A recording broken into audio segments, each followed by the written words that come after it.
everybody, and welcome in to my devastatingly messy office. Sorry, this is the reality of having comic books. They get piled up. There are some terrific books out this week, including a cool tie-in to stuff that's happening in DCKO, and kind of like blows my mind what's going on.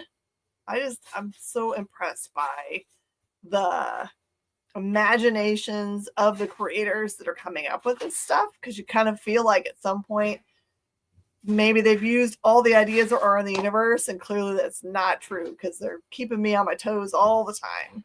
Hey, Leonard. And there are some very unique ways of telling comic book tales, including this week there's a comic book that is an actual set of cards, so you read the cards. As I say, always breaking through to give us new ways to be creeped out. Thanks, creative team of Ice Cream Man. And we got, brand new comic books from kind of like fledgling companies like Ignition Press. Very excited. Your reminder this week is to make sure you've got DCKO on your pull list, because I know a lot of people that have read number 2 already, and you're not ready for this. So, Kyle's cleaning. You need all the comics to be good. Okay, I will try. This is a show you should always tune into if you want to have a positive review on comic books, because I'll always find something positive about a comic book, even if it's not my jam. Because I'm pretty sure people don't spend money, the amount of money it takes to create a comic book and print a comic book. It's one thing to have it created, but if you're gonna put the money in to put it out there and put your ads in it and stuff, probably it's got merit of some sort. A reminder, this was so cool. Last week when we had our regular meeting, this is the cool thing that Kyle shared with me. I actually have a much better graphic of it. That I just want to say thank you to you guys for all the views for the years we've been doing this. It makes me very happy. So I think I've been doing Minute to Skim It for pretty close to 10 years now. So, wow. And I still love it. All right, let's talk about comic books. All right. Oh, we're going to start with Ice Cream Man. Awesome. Okay, so there are instructions on your cards, by the way, that are very specific. It says, this might look like a deck of cards, but is in fact a comic book. It's a story to be read. It is not a game to be played. To quickly experience the story, read the cards in order, starting with card 1 and ending with card 55. Do not shuffle the cards. And I will tell you it's true. For a little bit, before I even opened it up or read the stuff on the back, I thought it would be an interesting thing if they had made a story that you could shuffle, kind of like those, choose a whatever. Do you need one of those back? You need 3 packs of cards. Here's your 3 packs of cards. I think don't we have one person on this too? We have no one on that. Well, what in the world happened? So I will tell you that the story is a very interestingly told story. It is about a family falling apart because the dad has a gambling problem, so it kind of makes sense that it's on cards. How smart is that, right? And the other cool thing about it is that not all of them are, you see how these are here, just have a picture at the top and then text at the bottom? There are a lot of them like that, but there's also cards that look like magic cards. There's cards that look like playing cards. There's cards that look like tarot cards. What other style? So it just kind of lays out this storyline that follows the husband as he runs away from home, and part of his running away is you find out that he's basically, cashed in his retirement and intends to waste it all on gambling. And he meets a very interesting character while gambling. And about one of the kiddos, the son comes down with some horrible illness. And they keep on seeing this guy who I guess it could be the ice cream man, but anyway, it's like he's always holding up one finger. So the storyline is very interesting. It also will make you kind of sad because does not have a happy ending, as most of Ice Cream Man storylines don't have happy endings, clearly, because they're meant to be horror. And this is also a chance for me to tell you guys that please do remember that Ice Cream Man, all of the individual books don't tie to each other. So you can literally wander to your local comic shop and pull out of the back issue bin Ice Cream Man number 13, 24, whatever. It won't matter. It's going to be one story. The only through thing is that the Ice Cream Man seems to be kind of like the guy who is the Svengoolie or the Creeper or whatever. Just the guy that just is around, but not necessarily in the story. So you can just enjoy any volume of the graphic novel. I tell customers that are thinking about them all the time, if we're out of volume 1, doesn't matter, pick anywhere as you get. And they are very happy with that. So I think this is the first time ever that there's been a comic book told through a deck of cards. Ice Cream Man is Grip Keeper, yeah. So you might, just for maybe having something that was unique, and you could buy one of these and put it away. I think the whole deck is like $10. And it's called the Mortal Coil Shuffle. That'll make a lot of sense to you once you read it. Well played. No Place. All right. I did not know really what I was getting into. This is Tim Seeley's tipping his has anyone quoted Van Halen yet? Not yet. Go ahead, Unknown. Break that seal. So this is Tim Seeley dipping his foot into the space where I have seen other creators go, where they want to tell a story that's kind of in the Neverland, Oz, Wonderland space. And all that stuff is fair game, so you can totally do those things. But this one is a very interesting tale. It feels a lot like, have you guys ever read May? It's about, I think May is the one that's about the two sisters. One of them has been disappeared for a long time. It ends up that she's been in another faraway place, imaginary or not, that she's been basically the queen there for a long time. And so when she comes back, or when her sister comes over, it kind of feels weird.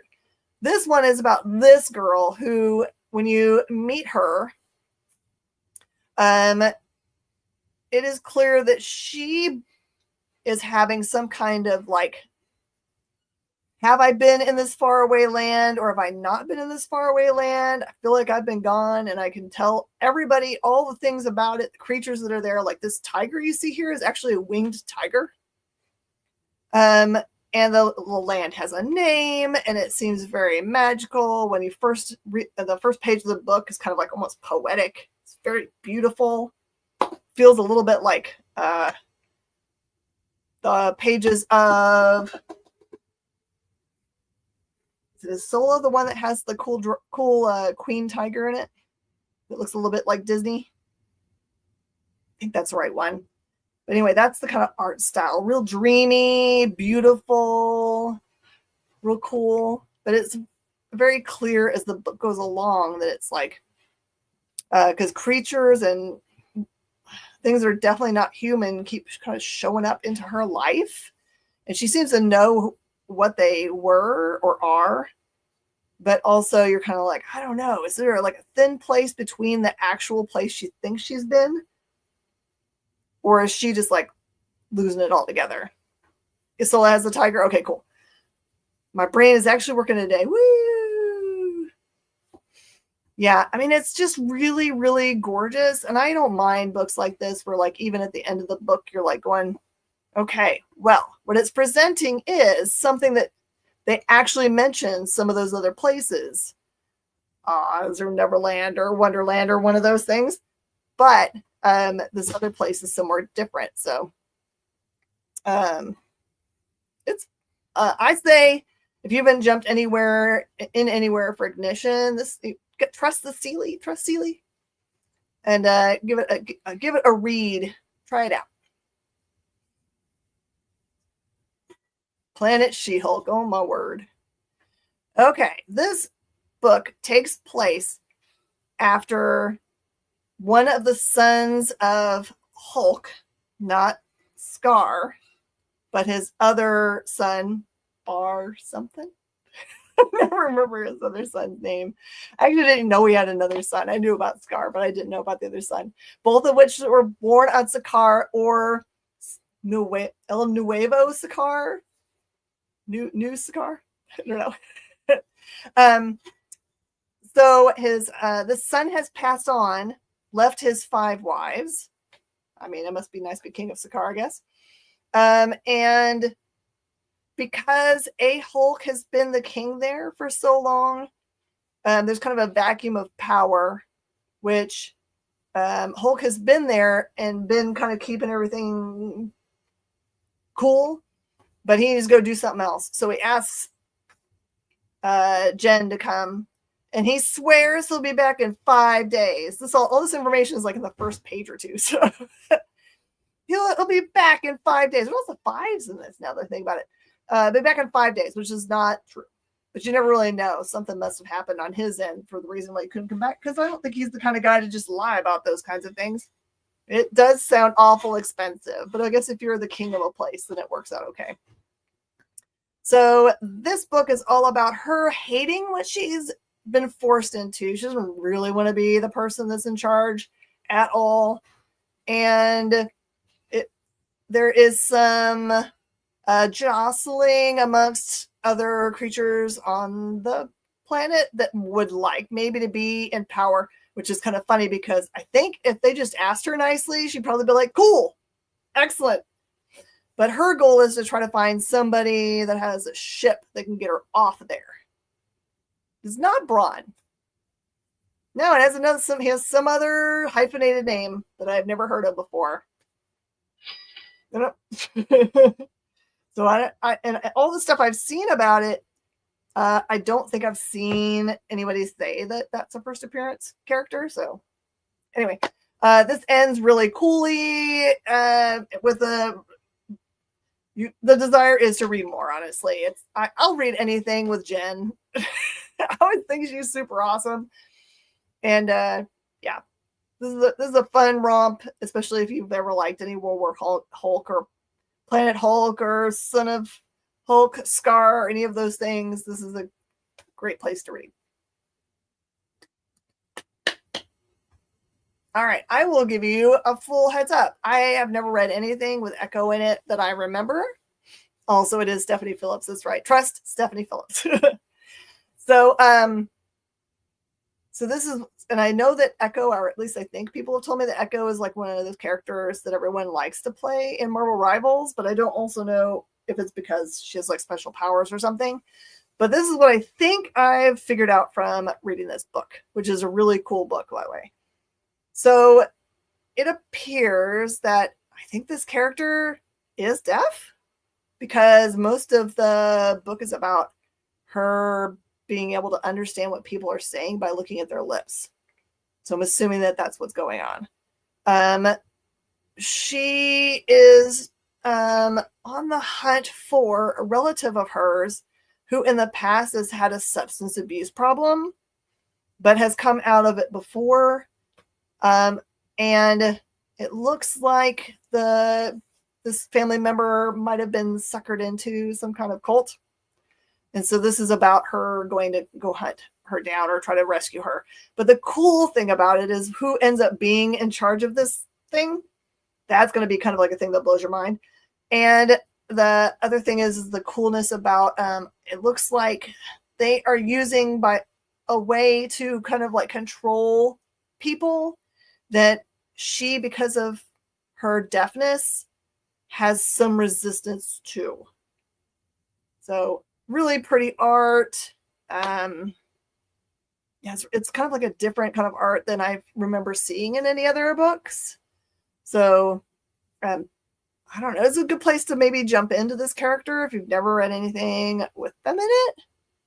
And to me, it's definitely worth a read. And it's part of the Marvel Voices line. So I think this is a single shot.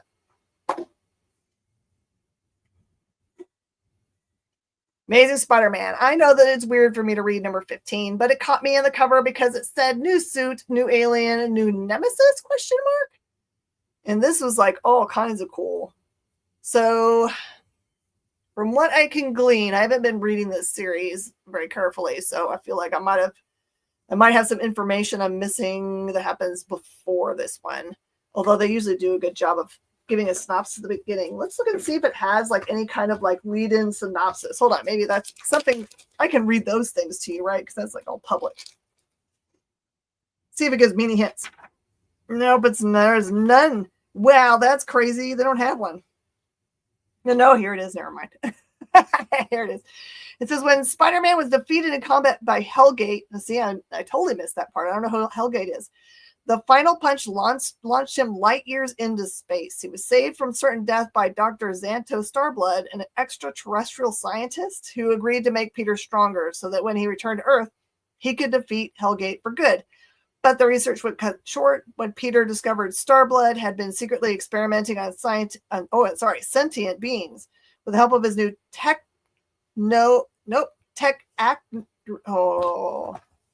it's techno and arachnid put together. Technactrid. That's a horrible word. Pete freed Xanto's test subjects, and after keeping them from killing Xanto outright, started working on a plan to get everyone home safely, but his desire to get stronger still remains, and he gets hanging out with Rocket. Okay, so that's where the story starts. It's him hanging out with Rocket. He's got his suit. So it's basically a techno suit.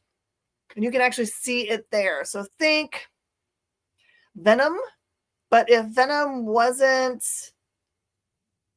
like its own being that is, gosh, what do you want to call it? Biological? I think this is a technical being. So you get to see their interactions with each other, which are very interesting. And you get to, I don't want to ruin a bunch of stuff for you. Anyway, it is a lot of fun to see new reasons for doing things far away from home, trying to get back. And I will tell you, there is a new romantic interest in this book. That might be something you want to know. And I think there's a first appearance of something in here. I can't remember. Someone posted it up the other day, and I can't remember what the new thing is since I haven't been reading the series. Lots of things show up, but I don't know which one's the new thing. So good place to jump in. It's a new thing, new bad guy, new everything. So I wanted to read this one so that you guys could know that there's a place to jump in if you hadn't been in this series yet. Oh my gosh. Okay. Every single time I pick up an alien versus something or a predator versus something, whatever the ridiculous things they're pairing up aliens or predators with in the Marvel Universe, I think to myself, this one probably isn't any good because this doesn't make any sense to happen. Just when you see aliens versus Captain America, why would Captain America have anything to do with aliens? Why would I care? This is weird.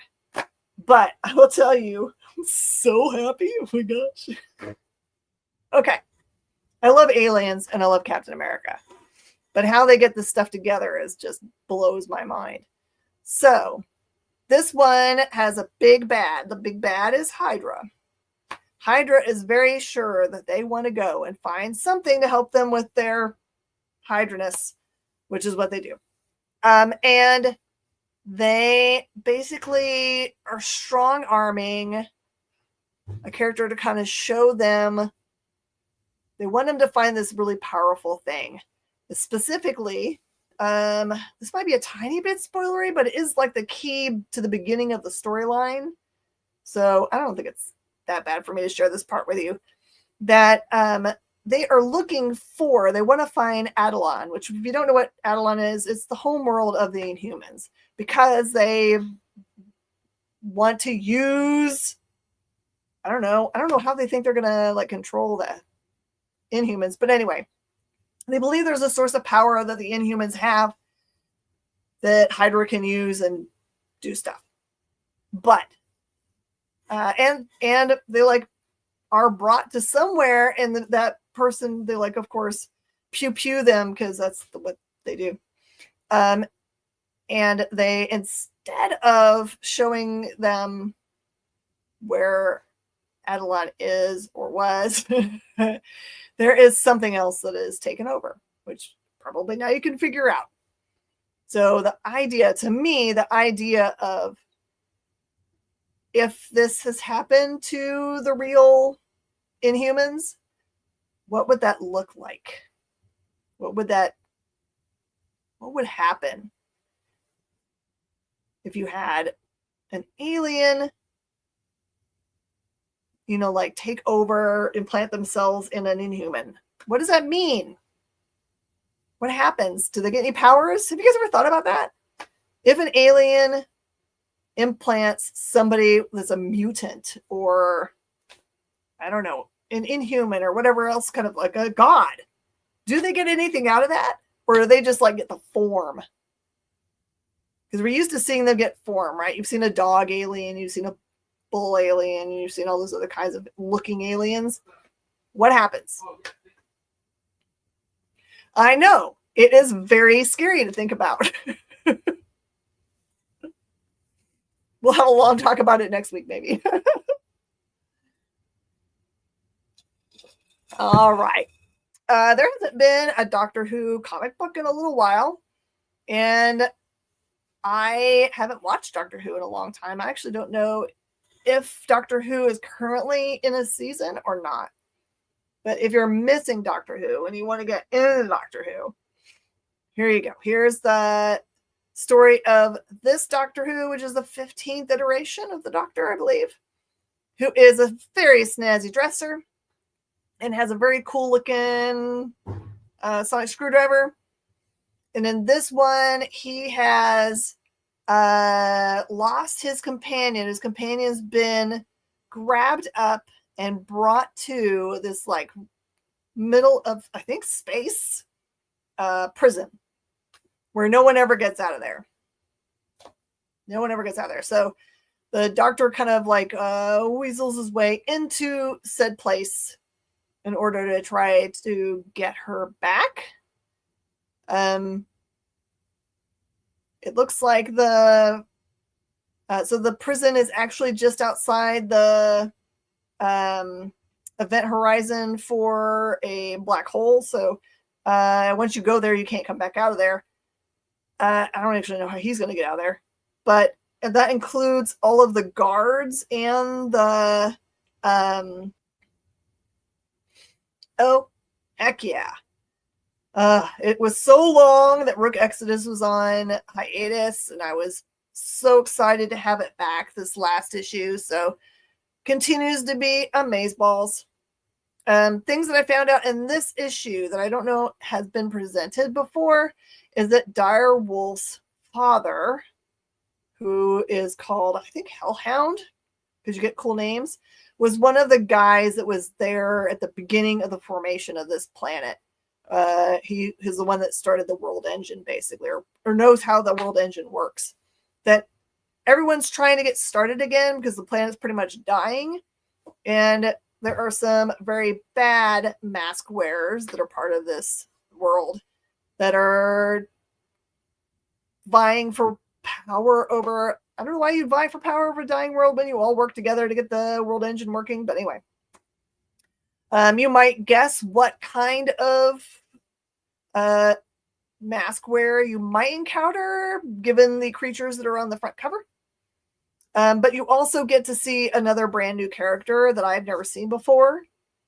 It turns out that there might be a generation before the generation we're seeing now that is very interesting. I don't know. I don't know if they were trying to say that like after a while, the helmets themselves start to make things real. Like they were meant to like kind of control and be bonded with the creatures that are part of them. But it looks like it's a two-way street and that sometimes that's not a good thing. So that kind of like this one delves more into that. Oh, it's so much worse, Jay. It is so much worse than this front cover. Like, look at the background of this. It might give you a little bit more idea of what it's like, but oh my word. If you have arachnophobia, not the issue for you. I'll just say that. Okay.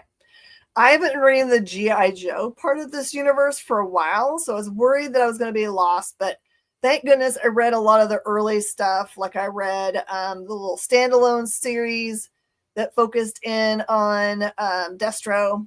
So I understand the dynamic between Destro and Cobra Commander, which is Destro is basically kind of biding his time until he wants to have control over Cobra. And so that's kind of what and maybe that's the way he was in the cartoons too. I just don't remember that much. But I kind of remembered him being like, he was always Cobra Commander's guy, but maybe he was always plotting his thing. So what is going on right now is that Energon is kind of like the power that has been powering all of the Cobra, like military weapons, and all of Joe's stuff actually was formed to kind of like fight the creep of trying to take over that substance. And so this one is about, I don't want to mess up too much. So it turns out that the Dreadnoks have been kind of like the muscle for Cobra Commander for a while. And it looks like in some of the recent issues that he has kind of like been real brutal to them and expect them to still fall in line. So there is some, as you can see, Dreadnought War from the cover, there's some pushback in that regard during this. But the main premise of it is that the Energon is running out and they are all trying to look for more sources of it. So that is what's going on here. Night Fight. Man, there is so much I could be spoilery about in this, and I'm not gonna. Okay.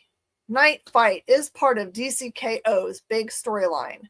If you've not read DCKO number 1, there are some of the things about this book that might be confusing to you. Because in DCKO number 1, you see something really bad happens to Batman. This takes place later. Because he knows what we know about DCKO, what happens in DCKO, that Darkseid shows up and says, or Superman and Booster Gold show up with knowledge that Darkseid has already won. So it does not matter what they do. He's already won. He is the King Omega. Nothing they can do about it. Except for they've come up with this plan. That they know that he has planted the apocalypse engine in the middle of the earth. And they have hope that if they could restart it, that maybe they could then battle for control over it. And maybe hope to knock him off the throne. The problem is if you are a god, probably time and space doesn't mean anything to you. So this is going to be really crazy. So just keep that in mind, that most everything we're going to read from this on out, we have to take with a grain of salt, because we don't know if Darkseid's messing with us. There's no telling. There's no telling. And that's fine. I'm totally fine with trying to figure out what's actually happening and what has already happened and what we can't do anything about. So this one is incredible. I don't know if you can tell from this front cover if you could maybe be spoilerized by it. You could. It's got some colors in it that might be a spoilery. Just suffice to say that when Bruce shows up here, wherever here is, a great many things have changed. That the Robins that he meets are not his Robins, and there's a different Batman. And that is all kinds of crazy good. I'm so excited for y'all to be able to read this. Sincerely, everybody's going to talk about it. It's just like, I feel like every week now we get one of these cool water cooler books, which if you don't know what that means, it's like the idea Everyone gathered around the water cooler at work, which I think they still have, to talk about whatever was on TV the day before. And so that's the way this is. It's like, I feel like now my comic shop readers that come every week and pick up their books on Wednesday so they can talk about it again on the next Wednesday are really getting into everything that's happening in Absolute and DCKO and in Marvel's Ultimate Universe and the Age of Revelation. It's kind of cool to like have people like walk up to each other and be like, oh my gosh, last week's book. Ah! So anyway, we live in a really cool era of comic books, y'all. I don't know if you guys know how cool it is. Because in the past, we've had some cool lines of comic books, but not like we've got it now. You guys, and everybody's got something. So this is cool. Harley and Ivy, what a sweet book. So we all know that they have had a relationship now for a while in the DC universe. And this one kind of goes back to the early days of when they very first not meet because they've met before, but when kind of realize that there might be something more for them. But this more than them like figuring out what they were made for each other. This is more to me about Harley realizing how much Mr. J is not about her. Her realizing that over and over and over again, he's going to be that guy. And it leans in very heavily to the version of Joker that you see in, I can't remember if Killing Joke he's like this, but definitely in the Leto version where he's just kind of like sees her as property and not much else. So she's crazy about him, but he kind of just like, great, she's around. There you go. There might be something there that wasn't there before. So this one tells a tale of Harley is kind of standing, you know, that the cool like industrial place where she falls into the vat of chemicals. So she's there. And Ivy has a plan for destroying that facility and its chemical nature without spilling it out into the world. And things happen in that interaction that may or may not mess that up. I can't really tell if we've reached the end of that part of the story when we get to the end of this thing. It's kind of like part one of however many parts of this thing. But it's very interesting art style. It's not like the animated style that they had for their independent comic book series. This is more sketchy looking. And is this the one that's written by Erickson? Yep. So, Erica Henriksen. Sorry, I cannot say words today. Henderson, who did Squirrel Girl. So if you like that kind of like, she's got a really great style of writing individuals' inner thoughts that make you understand them a little bit better, I think. The perfect inner dialogue writer. So if you like Harley or Ivy, there you go. Oh my word. All right. So Batman number 3. By the way, reprints of number 2 we should be on top of pretty soon. Can't remember if that's this week or next, but we've started running through our second prints of number 1 pretty well. So it tells me that everyone's into the Fraction run. So that's good. So in this one, it looks like the very beginning of the book that somebody plants evidence at the site of a big fight in which a couple of police officers have been killed. And the thing that's planted is a batarang. And so it is clear that segments of the police force don't like Batman and want to have him be put on the naughty list, I guess is the best way to put it. And so that is kind of like the big push of this book, but you also get to see Batman interact with the Riddler, who it's interesting when you first see him, he, instead of doing what was normal where he says one riddle and then later on they actually tell the answer to the riddle, he asks 3 riddles, and then Batman in subsequent panels answers all 3 of those things in a row to let you know how smart he is. But it's clear that Riddler's having problems. He cannot stop telling riddles. He does not appear to enjoy such things like being stuck in that headspace. So just like the other issues, when you see Batman be a little more like understanding of the bad guys and not like killing them or whatever, this is more, you get to see him be like, okay, let me save you from yourself kind of action. So this is about those 2 storylines, his interaction. It also has a bunch of, is this the one that's Ra's al Ghul? Making sure I'm not mixing up 2 books. Yep. And this one has some good Ra's al Ghul stuff. That guy's bad. And tell you to. All right. Absolute Superman. This is a very, it's pretty dark. In this one, Lazarus' group is basically set themselves up to kind of like be, what do you call that when you have a military group that is to occupy Smallville. So it's kind of like surrounded it. And because of this, Kal-El has made a decision to tell Saul, which is the thing that's part of him that used to be his ship, but is his own kind of sentient thing, told it to leave and go form like a barricade to kind of protect it. This is a little bit about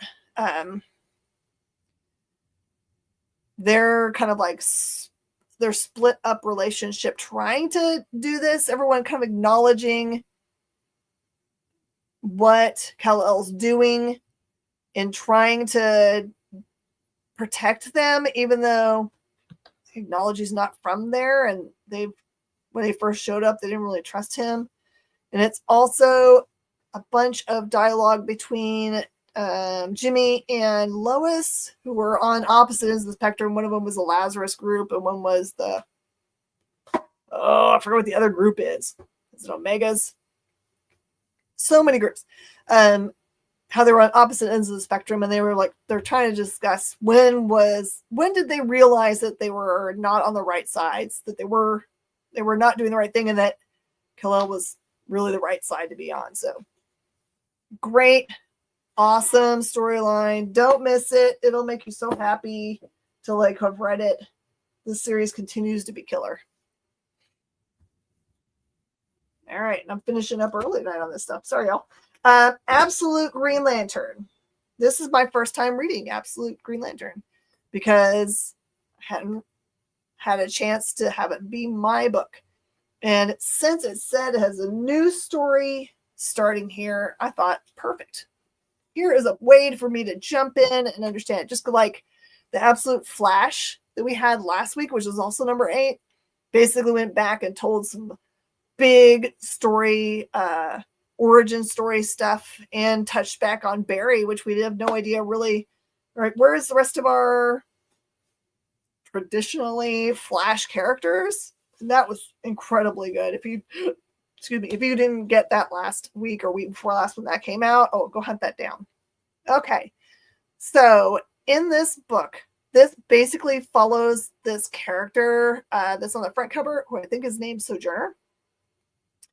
And it talks about her early-ish life, where it looks like her dad, when separating from her mom, moves them back to a town, like maybe his hometown, which is like moving away from the big city and back to the small city, in which he says is a much more positive place, and that she has bad influences in the city. So he's kind of like looks like he's trying to be a good parent, right? And then it kind of like, it's really neat because the storyline is very much not told linearly, like from page to page or panel to panel. It's very well written, so you know what era you're reading, but it does jump around. And it does, because of that, just a really great way to tell a story, honestly. It's like masterful storytelling. If you're ever going to like pick an issue to explain what an Eisner winning issue looks like, it's going to be this. Or Absolute Martian Manhunter first, the #1, that kind of thing. So as part of the storytelling, you get to see her also as a grown-up, in which she has joined the police force, but what she realizes that the police chief, who is very friendly, is probably not a good man. And she figures out that there is something rotten about maybe not just the police chief, but maybe some of the other police folk. But also, as part of the people that she meets there is Renee Montoya, I think is the right name, who she has a moment with. It confuses her because she did not know that she might have a moment like that. And it doesn't become a permanent thing. It's just like a one moment thing. And then later on in life, that gets revisited. And what's the other big thing? Oh, there's another character in there that you'll recognize, or two characters you'll recognize in there. So you'll meet a John, and you'll meet another Lantern name. So that was really cool to be able to see how, because all of the characters that are part of DC actually exist in the Absolute Universe. They just, almost none of them line up with their traditional roles in any kind of way. They're just there. So, or maybe they're there in some other capacity. So great issue, very important to the character.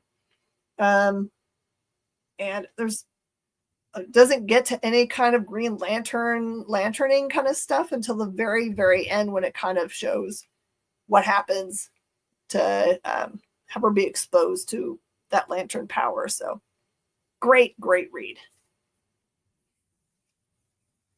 All right, and there are some really cool graphic novels available. I know that you guys have been crazy about these cool compact comics. Like now you can get the V for Vendetta version, which makes me crazy because it's just a $10 version of it.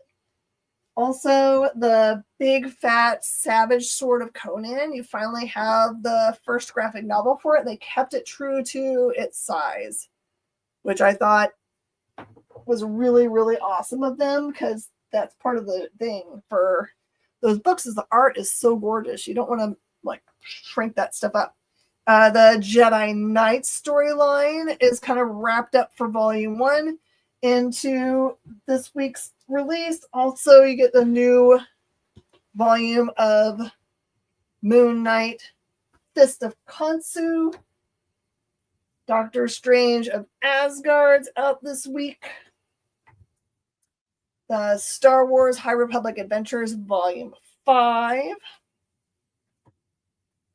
I know you guys have been waiting for this one to catch up. This is Volume 2 for G.I. Joe. That looks very dangerous. Redcoat Volume 2 for all my Simon Pure fans.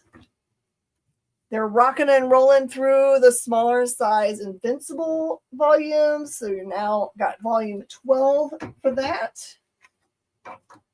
Zatanna, the run by Jamal Campbell, is available now. Oh, that was not good. Justice League Unlimited and World's Finest We Are Yesterday storyline. This is a Road to DCKO storyline. So great place to jump in. The Justice League United has had a lot of really key events in that storyline. Slasher's Apprentice by Mad Cave, also out this week. Weird Size Books, don't miss Distilleries, number 2 for Chip Zdarsky's White House Robot Romance, which the first volume was so good. It's kind of above my shoulder over there somewhere. And heads up that really awesome annual for Absolute Batman from last week, which like really hit the news cycle hard, has already increased in value quite a bit. So if your store doesn't have it, that's why. People have come and probably grabbed up all the copies because of the content that is in it and how the news cycle took it. What else? I think that's it, you guys. Thank you for being here every week. If you can, share out to people that you think might think this is a helpful service to do spoiler-free reviews, so you know kind of what you might want to grab up this week. Share it and let them know. Also, make sure to go and see your local comic shop this week. Go, and even if you can't spend a bunch of money, because I know money's tight everywhere, see if you can spend $5. $5 will be great. And if nothing else, go and tell them they're doing a great job. It'll make their day. And I thank you very much. I will see you guys next week. Bye, y'all.